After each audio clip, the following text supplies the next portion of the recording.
പോലീസിനെ സംബന്ധിച്ച് അവരുടെ പെരുമാറ്റവും അല്ലെങ്കിൽ ഇത്തരത്തിലുള്ള മോശം ഇൻസിഡൻസ് ഒക്കെ ഇല്ലാതിരിക്കാനാണ് ഈ CCTV സ്ഥാപിക്കുന്നു എന്ന് പറഞ്ഞ് CCTV സ്ഥാപിച്ചത്. പക്ഷെ CCTV സ്ഥാപിച്ചിട്ടും ചില ഘട്ടങ്ങളിൽ ചില ഉദ്യോഗസ്ഥരെങ്കിലും പിന്നെ വളരെ മോശമായിട്ട് ഒരു പരാതിക്കാരോട് പെരുമാറുന്ന രീതി കണ്ടുവരുന്നുണ്ട്. അത് സേനയിലെ ഒരു 70% ഇപ്പോഴും അത്രയും ആക്റ്റീവായിട്ട് ജോലി ചെയ്യുന്നത് കൊണ്ടാണ് ഈ സ്റ്റേറ്റ് നമുക്ക് ഇങ്ങനെ പോകുന്നത്. പക്ഷെ ബാക്കി വരുന്ന ഈ മനുഷ്യര് അവരുടെ സ്വന്തം സ്വഭാവം കൊണ്ടോ അല്ലെങ്കിൽ പിന്നെ അവരുടെ ആ തോന്നുന്ന ആ സ്പോട്ടിലെ തോന്നലാണ് ഇതുപോലെ എന്തിനാണ് മർദ്ദിക്കുന്നതെന്ന് അവർക്ക് തന്നെ അറിയില്ല. ശരിക്കും പറഞ്ഞാൽ നമ്മൾ തന്നെ ഷോക്ക്ഡ് ആയിപ്പോയി ഓരോ വീഡിയോയും കണ്ടിട്ട്. അപ്പൊ ഇങ്ങനെയൊക്കെ ഒരാളെ മർദ്ദിക്കേണ്ട കാര്യമുണ്ടോ? ഒരാളെ ഒരു പൊതുപ്രവർത്തകനെ കൊണ്ടുവന്ന് അവിടെ സ്റ്റേഷനിൽ കൊണ്ടുപോയി മർദ്ദിക്കുന്ന കണ്ടിട്ടാണ് എനിക്ക് ഏറ്റവും ഞെട്ടലുണ്ടായിട്ടുള്ളത്. പിന്നെ വേറൊരു കാര്യം എന്ന് പറഞ്ഞാൽ ഇതേ സ്പെഷ്യൽ ബ്രാഞ്ചും അല്ലെങ്കിൽ ഇദ്ദേഹത്തിന്റെ മുകളിലുള്ള ഉദ്യോഗസ്ഥരെല്ലാം ശരിയായിട്ടുള്ള റിപ്പോർട്ട് തയ്യാറാക്കി അവിടെ വെച്ചിട്ടുണ്ട്.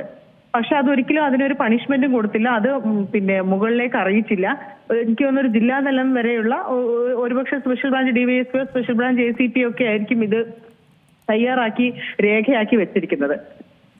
അതും നമുക്ക് ഇവിടെ കാണാൻ സാധിക്കും. അപ്പോൾ പുറത്തറിഞ്ഞാൽ മാത്രമേ നടപടി ഉണ്ടാവുന്നുള്ളൂ. പുറത്തറിയാത്തിടത്തോളം കാലം ഇങ്ങനത്തെ ഒരു സംഭവം അവിടെ നടന്നിട്ടില്ല എന്നാണ് കാണിക്കുന്നത്. അപ്പൊ ഈ പ്രവണതയൊക്കെ മാറണം. നമ്മള് പിന്നെ കാലം ഒരുപാട് പുരോഗമിച്ചു. പണ്ടത്തെ രാജഭരണമൊന്നുമല്ല.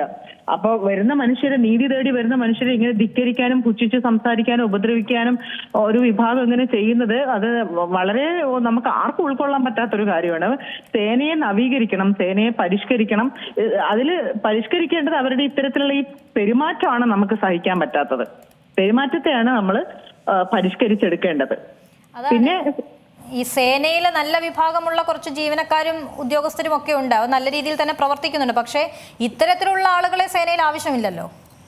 ഒരിക്കലും ഇല്ല. അങ്ങനെ അവര് പിന്നെ മെന്റലി ഫിറ്റ് ആണോ എന്നുകൂടി നമ്മൾ ഇടയ്ക്കിടയ്ക്ക് പരിശോധിക്കണം. അത് വർഷാവർഷം നമ്മളിപ്പോ പുതിയ പരിശീലനത്തിന് അയക്കുന്നത് പോലെ തന്നെ അവർ മെന്റലി ഈ ജോലിയോട് ഓക്കെ ആണോ എന്നതും കൂടി ഇടയ്ക്കിടെ പരിശോധിക്കേണ്ടതുണ്ടെന്ന് തോന്നിപ്പോകും. കാരണം ഒന്ന്, ഈ സ്റ്റേഷനുകളുടെ സാഹചര്യം ഈ ഇടിച്ച സ്റ്റേഷന്റെ കാര്യമല്ല ഞാൻ പറയുന്നത്. നിലവിൽ ഇപ്പൊ ഡെയിലി ഒരു പോലീസ് സ്റ്റേഷനിൽ നമ്മൾ പോയി കഴിഞ്ഞാൽ ഒരു പോക്സോ കേസ് കാണും, പിന്നെ ആരെങ്കിലും മിസ്സിംഗ് കേസ് കാണും, മയക്കുമരുന്ന് കേസ് കാണും, പിന്നെ കുടുംബ പ്രശ്നങ്ങൾ കാണും. അങ്ങനെ ഒരു എന്താ പറയണ്ടേ, പഴയ പോലെയല്ല. മനുഷ്യരും പഴയ പോലെയല്ല. അവര് ഭയങ്കര ക്രിമിനൽ, പിന്നെ ഒരു വീട്ടിൽ ഒരു ക്രിമിനലെങ്കിലും ജയിലിൽ പോകേണ്ട തരത്തിലുള്ള ആൾക്കാർ രൂപം കൊണ്ടുവരുന്നതായിട്ടാണ് എനിക്കിപ്പം തോന്നുന്നത്. അത്രയും കേസുകളാണ് സ്റ്റേഷനിലേക്ക് വരുന്നത്.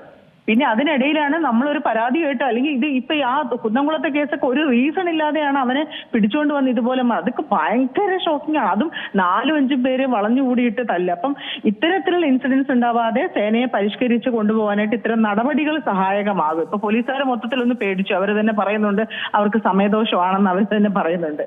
അപ്പോൾ ഇത്തരത്തിലുള്ള പിന്നെ പണിഷ്മെന്റ്, അതായത് മുമ്പ് ചെയ്ത കുറ്റകൃത്യത്തിന് ഇപ്പം പണിഷ്മെന്റ് കിട്ടുന്നത് പിന്നെ ഇവരെ ഒന്ന് ഇരുത്തി ചിന്തിപ്പിക്കും. പക്ഷെ ഈ CCTV വെച്ചുകൊണ്ട് പിന്നെ ഭയങ്കര കുഞ്ഞുങ്ങളെയൊക്കെ ഭീകരമായിട്ട് റേപ്പ് ചെയ്ത് വരുന്ന ആൾക്കാർക്ക് ഒരു അടിയോ ഇടിയോ ഒന്നും കൊടുക്കാൻ പറ്റില്ല. അവരൊക്കെ സുഖമായിട്ട് രക്ഷപ്പെട്ടു പോകുന്ന ഒരു കാഴ്ചയും കൂടെ കാണും. പക്ഷെ അവരൊക്കെ രക്ഷപ്പെടുകയും നിരപരാധികൾക്ക് ഇങ്ങനെ ഇടി കിട്ടുകയും ചെയ്യുന്നത് കാണുമ്പോൾ നമുക്ക് ശരിക്കും ഒരു വിഷമം തോന്നുന്നുണ്ട്. ഇങ്ങനെ ആവാൻ പാടില്ല. നമ്മുടെ സ്റ്റേറ്റിന്റെ കൾച്ചർ ഇങ്ങനെ നമ്മുടെ പുരോഗതിക്ക് അനുസരിച്ചുള്ളൊരു കൾച്ചർ അല്ല ചില ഉദ്യോഗസ്ഥരെ കാണിക്കുന്നതെന്ന് തോന്നിയിട്ടുണ്ട്.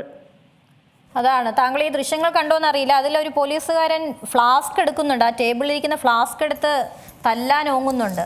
അത്രയും ഒരു ക്രൂരമായ രീതിയിലേക്കൊക്കെ പോകുന്നുണ്ട്. ഈ നേരത്തെ പറഞ്ഞ പോലെ ഈ ഗുണ്ടകളെ ആരും ഇതുപോലെ ഉപദ്രവിക്കുന്നൊന്നും നമ്മൾ ഇതുവരെ ഈ ദൃശ്യങ്ങളിലൊന്നും കണ്ടിട്ടുമില്ല. അതെ, നമുക്കിപ്പോ കുറ്റകൃത്യം ചെയ്തവർക്ക് 2 ഇടി കൊടുക്കണമെന്നേ ഞാൻ പറയുള്ളൂ. കാരണം ഇവരൊക്കെ ചെയ്തിട്ട് വരുന്നതെന്ന് വെച്ചാൽ ഒരു പോക്സോ കേസിലെ കുഞ്ഞുങ്ങളെയൊക്കെ ഉപദ്രവിച്ചിട്ടൊക്കെ വരുന്ന ആൾക്കാർ വളരെ കൂളായിട്ട്, ഇപ്പം വെച്ചാൽ ഇപ്പൊ സ്റ്റേഷനുകളിൽ കുറെ രണ്ടാനച്ഛന്മാരെ കുട്ടികളെ ഉപദ്രവിക്കുന്ന അങ്ങനത്തെ കേസുകൾ ഡെയിലി വരുന്നുണ്ട്. ആർക്കും അങ്ങനെ ഒരു കമ്മിറ്റ്മെന്റ് ഇല്ല. അപ്പൊ ഇവരെയൊക്കെ പിടിച്ച് നല്ല ഇടി കൊടുത്താൽ ഇവരൊക്കെ പിന്നീട് ആ കുഞ്ഞുങ്ങളെ നോക്കത്ത് പോലും ഇല്ല. അങ്ങനെ ഒരു പേടിയില്ലേ? കുഞ്ഞുങ്ങളെ ഉപദ്രവിക്കുന്നവർക്ക് തിരിച്ച് അവർക്കൊരു അടി കിട്ടൂല എന്നുള്ള പേടിയെന്നാണല്ലോ ഇത്രയും അവർ ഉപദ്രവിക്കുന്നത്. അപ്പൊ ഇത്തരം പ്രതികളൊക്കെ രക്ഷപ്പെട്ടു പോവാണ്. ഇതൊക്കെ ഇടി കിട്ടേണ്ടവര് യഥാർത്ഥത്തിൽ രക്ഷപ്പെട്ടു പോവാണ്. അല്ലാത്ത നിരപരാധികൾക്കാണ് ഇതുപോലെ മർദ്ദനം ഏൽക്കേണ്ടി വരുന്നത്. ആ ഒരു സിറ്റുവേഷൻ മാറണം. നമുക്ക് പേടിയില്ലാതെ ഒരു പോലീസ് സ്റ്റേഷനിൽ പോയിട്ട് ആർക്കായാലും, ഒരു പെണ്ണ് ഒറ്റപ്പെട്ടു പോയാലും ആ ഒരു കൊച്ചു കുട്ടിയായാലും നേരെ സ്റ്റേഷനിൽ പോയിട്ട് അവർക്ക് ഒരു പരാതി കൊടുത്ത് അതിന് നടപടി, അവർക്ക് നീതി കിട്ടണം. അങ്ങനത്തെ ഒരു സിറ്റുവേഷനിലേക്ക് എത്തണം. ഇത് പോകുമ്പോൾ തന്നെ അവരെ ഇങ്ങനെയൊക്കെ എന്താ പറയണ്ടേ, നമുക്കും ഉൾക്കൊള്ളാൻ പറ്റാത്ത രീതിയിൽ നമ്മളോട് പെരുമാറി കഴിഞ്ഞു കഴിഞ്ഞാൽ അത് വളരെ ബുദ്ധിമുട്ടായിരിക്കും. നമ്മുടെ മനുഷ്യര് ഒന്നാമത് വളരെ മോശം മാനസികാവസ്ഥയുള്ള സമയമാണ്. ഇപ്പൊ നീതി കിട്ടിയില്ലെങ്കിൽ അവര് പിന്നീട് എത്രയോ പേര് നീതി കിട്ടാതെ സൂയിസൈഡ് ചെയ്ത കേസുകളുണ്ട്. അപ്പൊ അതിലേക്കൊന്നും പോകാതെ നമുക്ക് തന്നെ ഇത് സ്റ്റേഷനിൽ തന്നെ ഇതൊക്കെ സോൾവ് ചെയ്യാൻ പറ്റും. അതിനനുസരിച്ച് സേനയെ പരിഷ്കരിച്ചെടുക്കാൻ മുകളിലുള്ളവർക്ക് സാധിക്കണം എന്നുള്ളതാണ്. ഇത് എന്തെങ്കിലും കുറ്റകൃത്യം ചെയ്യുമ്പോൾ ഏറ്റവും താഴ്ച ശ്രേണിയിലുള്ള ഒരു സിവിൽ പോലീസ് ഓഫീസറെ മാത്രം ശിക്ഷിച്ചിട്ട് കാര്യമില്ല. അത് മൊത്തത്തിൽ പരിഷ്കരിക്കപ്പെടേണ്ടതുണ്ടെന്ന്. ഏറ്റവും പുതിയ വാർത്തകളും വിശേഷങ്ങളും വിരൽ തുമ്പിലറിയാൻ സീ മലയാളം ന്യൂസ് എല്ലാ ഡിജിറ്റൽ പ്ലാറ്റ്ഫോമുകളിലും ലഭ്യം.